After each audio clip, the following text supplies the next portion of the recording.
Congratulations to the newly appointed Fire Director, Jesus Piedad Fernandez, Chief of the Bureau of Fire Protection. So, siya po ay, ikaw na po magbasa ng kanya, ako na? Okay.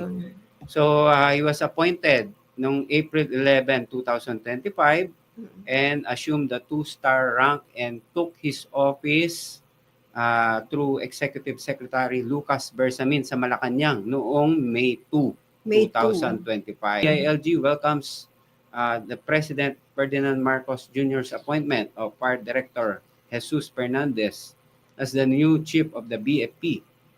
Fernandez assumed office following his appointment last April 11, 2025 and will lead the modernization efforts of the Bureau of Fire Protection.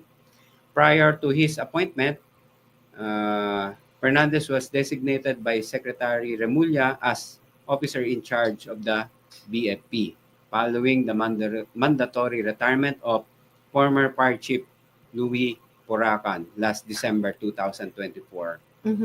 Fernandez served as the BFP Director for Logistics in 2016 and Director for Controllership a year after. Additionally, he served as Regional Director of Region 4A for 2 years and Chief Directorial Staff and Acting Deputy Chief for Administration in 2022.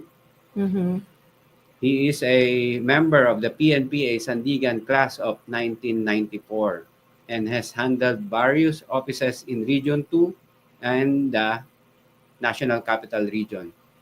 He was also City Fire Marshal of Tuguegarao and District Fire Marshal of Quezon City. Yan. Last May 2, 2022, he took his office and assumed the 2-star rank. Yan. Congratulations sa ating kaibigan, Fire Director Jesus Fernandez ng Bureau of Fire Protection.